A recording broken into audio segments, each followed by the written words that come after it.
জীবন যৌবনের যত কামাই ছিল সবগুলো আল্লাহ রসুলের জন্য ওয়াকফ করে দিয়েছেন। খাদিজাতুল কুবরা রাদিয়াল্লাহু তাআলা আনহাকে এত ভালোবাসতেন, ওনার জীবনের শেষ লগ্নে আল্লাহর হাবিব সাল্লাল্লাহু আলাইহি ওয়াসাল্লামকে ডাক দিয়ে বলেন, ইয়া রাসূলুল্লাহ, ইয়া হাবিবাল্লাহ, আমি আমার জীবনের সব আপনার জন্য ওয়াকফ করে দিয়েছি। আমার জীবন যৌবন যা আছে, অর্থ করি যা আছে, সব আপনার জন্য ওয়াকফ করে দিয়েছি। ইয়া রাসূলুল্লাহ, ইয়া হাবিবাল্লাহ, নবী গো, আমার মনে হয় আমি আর এই দুনিয়ার জমিনে বেশি দিন বাঁচব না। ওগো নবীজি, আমি আপনার কাছে কয়েকটা আবদার করতে চাই। ওগো আমার প্রাণের নবী, আপনি বলেন আমার আবদার, আমার রিকোয়েস্টগুলো আপনি রাখবেন কিনা। আল্লাহ নবী সাল্লাল্লাহু আলাইহি ওয়াসাল্লাম খাদিজাতুল কুবরা রাদিয়াল্লাহু তাআলা আনহাকে ডাক দিয়ে বলেন, প্রাণের বিবি খাদিজা আমার, মক্কার কাফেররা যখন আমি মুহাম্মাদুর রাসূলুল্লাহ সাল্লাল্লাহু আলাইহি ওয়াসাল্লাম গরিব আর ফকির বলে গালি দিত, আমার কোনো টাকা নাই, আমার কোনো পয়সা নাই, আমি গরিব, আমি ফকির, এই বলে যখন মক্কার কাফেররা আমাকে তিরস্কার করত, আপনি আপনার জীবনের সমস্ত কামাইগুলো আমাকে দান করে দিয়েছেন, আমাকে ধনী বানিয়ে দিয়েছেন। আপনি আমার দুর্দিনের সঙ্গী গো খাদিজা, আপনি যা চান আমি আপনার প্রত্যেকটা আবদারকে রাখবো, আপনি বলতে থাকেন। খাদিজাতুল কুবরা রাদিয়াল্লাহু তাআলা আনহা ডাক দিয়ে বলেন, ইয়া রাসূলুল্লাহ, ইয়া হাবিবাল্লাহ, আমার ইন্তেকালের সময় চলে আসছে গো নবীজি। যেদিন এই পৃথিবীর জমিন থেকে আমি চলে যাইব, ওগো নবীজি, আপনি নিজের হাতে আমাকে গোসল করাইয়া দিয়ে। স্ত্রীর ইন্তেকালের পরে স্বামী আর স্ত্রীর বিবাহ বিচ্ছেদ হয়ে যায়। ইন্তেকালের সাথে সাথে কি হয়ে যায়? বিবাহ বিচ্ছেদ হয়ে যায়। তখন ওই স্বামী চাইলেই তার স্ত্রীকে গোসল করাইয়া দিতে পারে না। কিন্তু খাদিজাতুল কুবরা রাদিয়াল্লাহু তাআলা আনহা আবদার করলেন, আমাকে গোসল করাইয়া দিয়েন। এক নাম্বার আবদার। দ্বিতীয় নাম্বার আবদার হলো, নবীজি, দুনিয়ার কোনো কাপড় আমার শরীরে জড়াইতে চাই না, নবী গো, আপনার জুব্বা দ্বারা আমাকে কাফন পরাইয়া দিয়েন। তিন নাম্বার আবদার, আপনি নিজে ইমামতি কইরা আমার জানাজার নামাজটা পড়ায়েন। চার নাম্বার আবদার, ওগো নবীজি, আমাকে যখন কবরের মধ্যে রাখবে গো নবী, আমি কবরকে অনেক ভয় পাই, কবরের আযাবকে অনেক ভয় পাই। নবী গো, আমাকে যখন মাটির মধ্যে রাখবে, আমাকে দাফন করার সময় আপনি নিজে কবরের মধ্যে নাইবেন গো নবীজি। নবীজি, আমাকে মাটি দিয়া আপনি সাথে সাথে চইলা যায়েন না গো নবীজি, আমার কবরের পাশে একটু দাঁড়ায়া থাইকেন। মুনকার নাকির যখন আমাকে প্রশ্ন করবে, মার রব্বুকা ওয়া মা দীনুকা ওয়া মান হাযার রাজুলুল্লাযী বুইসা ফীকুম, এই তিনটা প্রশ্ন করবে, আমি খাদিজা যদি বুইলা যাই, আপনি পাশে দাঁড়ায়া থাইকে একটু লোকমা দিয়া দিয়েন। এই কয়েকটা আবদার করলেন। আল্লাহ রসুল সাল্লাল্লাহু আলাইহি ওয়াসাল্লাম সবগুলো আবদারি রক্ষা করলেন। জুব্বা পরাইয়া দিলেন, জানাজার নামাজ পড়াইলেন, কবরের মধ্যে নামলেন। নাইমা এবার আল্লাহর হাবিব কবরের পাশে দাঁড়ায় আস। আমার আল্লাহ ডাক দিয়া বলেন, জিবরাইল, তুমি যাও, আমার বন্ধু কেন খাদিজার কবরের পাশে দাঁড়ায় আস, আমার বন্ধুকে জিজ্ঞাসা করো তিনি কেন দাঁড়ায় আছে আর কান্দে, খাদিজার জন্য কান্দে। জিবরাইল আসছেন, ইয়া রাসূলুল্লাহ, ইয়া হাবিবাল্লাহ, আপনি কেন খাদিজার কবরের পাশে দাঁড়ায় রইছেন, আপনি কেন কান্দেন? আল্লাহর হাবিব সাল্লাল্লাহু আলাইহি ওয়াসাল্লাম ডাক দিয়ে বলেন, ও জিবরাইল, আমার দুর্দিনের সঙ্গী আমার এতিম করে দুনিয়ার জমিন থেকে চলে গেছে। আমি নবী দুনিয়ায় আসার আগে আমার বাবা নাই, আমি কিছু বুঝার আগে আমার মা এই জমিন থেকে আমাকে এতিম করে চলে গেছেন। কিছুদিন পরে আমার দাদা আমার দায়িত্ব নিছে, আমার দাদা ওই দুনিয়ার জমিন থেকে চলে গেছে। আমার দাদা দুনিয়ার জমিন থেকে চলে গেছেন, আমার দাদা যাওয়ার পরে আমার চাচা আব্দুল মুত্তালিব আমার দায়ভার নিয়েছে, আমার চাচাও এই জমিনের মধ্যে নাই। ও জিবরাইল, সবাই আমাকে এতিম করে যাওয়ার পরে আমার প্রাণের বিবি খাদিজা আমার দায়িত্ব নিয়েছে। আমার বিবিও আজকে আমাকে এতিম করে দুনিয়ার থেকে চলে গেছে। আমার বিবি বলেছেন মুনকার নাকির যখন কবরে আসবে আমি যেন মুনকার নাকিরের প্রশ্নের জবাব দিয়ে দেই। জিবরাইল আলাইহিস সালাম আল্লাহর কাছে যায় বললেন, রব্বুল আলামিন আপনার হাবিব এই কথা বলে। আল্লাহ রব্বুল আলামিন জিবরাইলকে ডাক দিয়ে বলে, জিবরাইল তুমি যাই আমার হাবিবকে জানায়া দাও, আমার হাবিবের এক ফোঁটা চোখের পানি যেন জমিনে, আমার হাবিবকে বলো আমার হাবিব যেন ওই খাদিজাতুল কুবরা রাদিয়াল্লাহু তাআলা আনহার কবরের পাশ থেকে চলে যায়। আমি আমার বন্ধুর খাতিরে খাদিজাতুল কুবরার রওজায় খাদিজাতুল কুবরার কবরের মধ্যে মুনকার নাকির ফেরেশতা কিয়ামত পর্যন্ত কোনো দিন আর পাঠাইব না। এটা কিসের ফলাফল জানেননি? নবীজিকে ভালোবাসার ফলাফল। এই জন্য নবীজিকে আমরা ভালোবাসতে রাজি আছি না নাই? কতটুকু ভালোবাসবো? হাদিস শরীফের মধ্যে আছে, লা ইউমিনু আহাদুকুম হাত্তা আকুনা হাব্বা ইলাইহি। ও দুনিয়ার মানুষ, যতক্ষণ পর্যন্ত তোমার নিজের থেকে আল্লাহর নবীকে বেশি ভালোবাসতে না পারবা, লা ইউমিনু আহাদুকুম হাত্তা আকুনা হাব্বা ইলাইহি, তোমার নিজের থেকে যতক্ষণ পর্যন্ত আল্লাহর নবীকে বেশি ভালোবাসতে না পারবা ততক্ষণ পর্যন্ত তোমরা পরিপূর্ণ মুমিনি হইতে পারবা না। কতটুকু ভালোবাসি আমরা? শুধু মুখে মুখে আমরা বলি না, না, আল্লাহ আমাদের দিল থেকে বলার তৌফিক দান করেন, বলেন আমিন। লা ইউমিনু আহাদুকুম হাত্তা আকুনা হাব্বা ইলাইহি, যতক্ষণ পর্যন্ত নিজের থেকে বেশি ভালোবাসতে না পারবা, মিওয়ালিদিহি ওয়া ওয়ালাদিহি ওয়ান নাসি আজমাইন, তোমার সন্তান থেকে তোমার বাবা মা থেকে সব কিছুর চাইতে যতক্ষণ পর্যন্ত নবীকে ভালোবাসতে না পারবা ততক্ষণ পর্যন্ত তোমরা পরিপূর্ণ মুমিন হইতে পারবা না। কথা বুঝছেননি?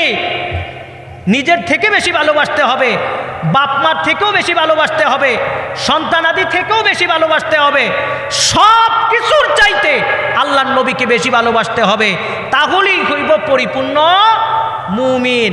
অন্যা পরিপূর্ণ মুমিন আমরা হইতে পারবো না।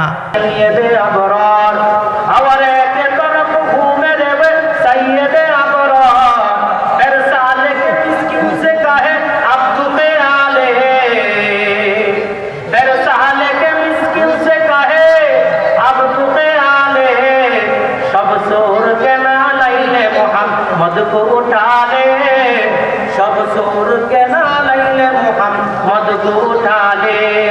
जोरे जोरे बोले अल्लाहु अकबर, नारा तकबीर, नारा रिसालत।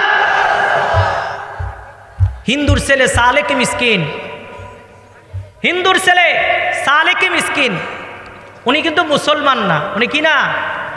মুসলমান না, সালেক মিসকিন। সালেক মিসকিনকে জিজ্ঞাসা করা হলো, ও হিন্দুর ছেলে সালেক মিসকিন, মোহাম্মদ সম্পর্কে তোমার ধারণা কি? মোহাম্মদ সম্পর্কে তোমার ধারণা কি? তো ওই হিন্দুর ছেলে সালেক মিসকিন মোহাম্মদ সাল্লাল্লাহু আলাইহি ওয়াসাল্লাম সম্পর্কে বলতে গিয়া বলতেছেন, গর ফরশু সেতা আরশে হুয়েক মালেকা আম্বার, গর ফরশু সেতা আরশে হুয়েক মালেকা আম্বার। যদি এই জমিন থেকে নিয়ে আসমান পর্যন্ত যে খালি জায়গা আছে, এই খালি জায়গাটা যদি সম্পদে পরিপূর্ণ হয়ে যায়, কি আপনারা কি আমার কথা শুনেন? আসমান থেকে নিয়ে জমিন পর্যন্ত যে খালি জায়গা আছে, এই খালি জায়গা যদি সম্পদে পরিপূর্ণ হয়ে যায়, আওয়ার ফরশু সেতা আরশে হুয়েক মালেকা আম্বার, আসমান থেকে আরশ পর্যন্ত যে খালি জায়গা আছে ওইটাও যদি মালে পরিপূর্ণ হয়ে যায়, আবার সরকু সেতা গর্বে হুপর দিরহাম দিনার, পূর্ব থেকে পশ্চিম পর্যন্ত যে খালি জায়গা আছে এই খালি জায়গাগুলো যদি টাকা পয়সা দিয়া পরিপূর্ণ করে দেওয়া হয়, আবার সরকু সেতা গরবে উপর দির আমদিনার আবার জুররা হুদুর আবার ওয়েফারেজ বনে কোসার।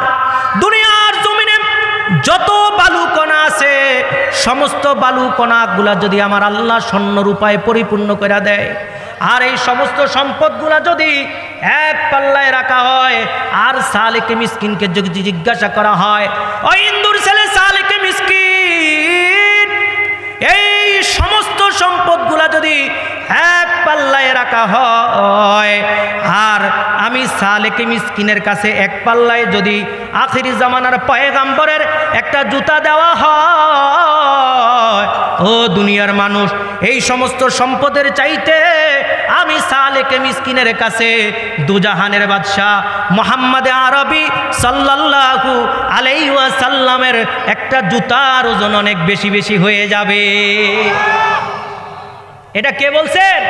সালেকে মিসকিন একজন হিন্দু। এই জন্য বলে ওয়াজামে তুমহু মুসলমা তামাদ্দুন মে হিন্দুই, ये मुसलमान देख कर अब शर्मसाए यहूदी। शरीयतहु तरीक़तहु तमामी, शरीयतहु तरीक़तहु तमामी, हकीकत में मोहम्मद की गुलामी। ओ दुनियार मानुष, शरीयत बोलो, तरीक़त बोलो, हकीकत बोलो, मारिफत बोलो, जा किछु बोलो, सब किछुर मूल हलो मुहम्मदुर रसूलुल्लाह সাল্লাল্লাহু আলাইহি ওয়াসাল্লামের গোলামি করা। আল্লাহ পাক আমাদেরকে সকলকে মুহাম্মদ আরবির গোলামির জন্য কবুল করে নেন, বলেন আমিন।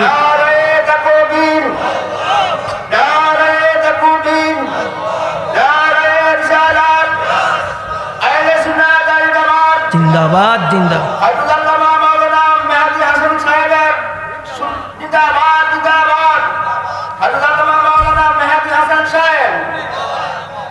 আল্লাহর নবী মায়ার নবী গো, আপনে নবী আমার, জোরে জোরে, আপনে নবী আমার জীব।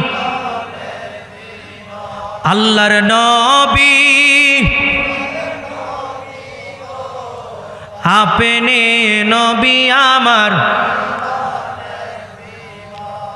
আপনি আমার জীবন সাথী, অন্ধকার কম আপনি নবী আমার আপনি আমার জীবন সাথী, অন্ধকার কম আপনি নবী আমার নির্দনিয়ার দন। আরে রহমাতাল লিল আলামিন, আপনি উম্মতের জাবিন। আরে রহমাতাল লিল, আপনি উম্মত, আপনি নবী আমার জীবনের জীবন, মায়ার নবী আপনি নবী আমার। যেজন আপনার সাথী হয় কবরে তার নাহি গো ভয়, যেজন আপনার সাথী হয়, বলেন কবরে তার নাহি গো ভয়, ভয় করে না সে যে কোন কাল সময়, যেজন আপনার সাথী হয়, ওরে কবরে তার ভয় করে না সে যে কোনো কাল সময়। মায়ার নবী নূরের নবী গো, আপনি নবী আমার। নবীজিকে ভালোবাসলে দাম বাড়ে না কমে? কোন তরিকায় ভালোবাসতে হবে? এবার বলেন কোন তরিকায়? শুধু ভালোবাসি ভালোবাসি ভালোবাসি বললেই হয় না। সকালবেলা ঘুমের থেকে বিবি জান উঠছে আর স্বামীকে তুলাইয়া বুলাইয়া কয়, স্বামী গো আপনারে অনেক ভালোবাসি, আপনি আমার জানের জান, আপনি আমার প্রাণের প্রাণ, আপনারে ছাড়া আমি কিচ্ছু বুঝি না। এবার স্বামী ডাক দিয়ে বলে, তুমি যদি এতই ভালোবাসো আমারে, তাহলে 9টার মধ্যে নাস্তা পানি সব বানায়া তৈরি করে রাখবা, নাস্তাগুলো আমি অফিসে নিয়ে যাব। এবার 9টা বাজে গেছে, স্ত্রীকে ডাক দিয়ে বলে, বিবি আমার নাস্তা কি বানাইছো? স্ত্রী বলে, স্বামী আমার নাস্তা তো বানাই নাই, 1000 গুণার একটা তসবিহ লইয়া বইছিলাম, ফজরের পর থেকে শুধু জিকির করছি। স্বামী আমার আপনাকে ভালোবাসি, স্বামী আমার আপনাকে মহব্বত করি, স্বামী আমার আপনি ছাড়া আমার কেউ নাই। কথা ঠিক কিনা? স্বামী ডাক দিয়ে বলে, খবিস তুই তো আমারে ভালোবাসোস না, কেন ভালোবাসোস না গো? কয় কেন ভালোবাসোস না? যদি ভালোবাসতি সময় মতো নাস্তা বানায়া রাখতি। কথা ঠিক কিনা? এখন আমার খালি পেটে অফিসে যাওয়া লাগবে। কথা ঠিক কিনা? যদি স্বামীরে ভালোবাসতো, স্বামীর কথা মানতো কি মানতো না? এই কথা বলেন, মানতো কি মানতো না? আমরা যদি আল্লাহর নবীকে ভালোবাসি, আল্লাহর নবীকে ভালোবাসতে চাই, কেমনে ভালোবাসতে হবে? সাহাবায়ে কেরাম যেইভাবে আল্লাহর নবীকে ভালোবাসছেন, আমাদেরকেও ওইভাবে ভালোবাসতে হবে। আল্লাহ নবী বলেন, আসহাবি কান্নুজুম, আমার প্রত্যেকটা সাহাবী আকাশের তারকার ন্যায়। ও দুনিয়ার মানুষ, আকাশের তারকারাজির দিকে তাকাইলে দুনিয়ার মানুষ যেমনি ভাবে পথ হারা হয় না, ঠিক তেমনি ভাবে কিয়ামত পর্যন্ত আমার আনেওয়ালা যত উম্মত আছে, সমস্ত উম্মতগুলা যদি আমার রেখে যাওয়া সাহাবীদের পথ অনুসরণ করে চলে, কিয়ামত পর্যন্ত তারা কখনো পথ হারা, পথভ্রষ্ট হবে না। কথা ঠিক কিনা? এই জন্য নবীরে ভালোবাসতে হবে কার মতো? সাহাবীরা যেমনি ভালোবাসছে, সাহাবীরা যেমনে ভালোবাসছে ওইভাবে নবীকে ভালোবাসতে হবে। ওই তসবিহওয়ালা বোরলাহান ভালোবাসলে হবে? আল্লাহ পাক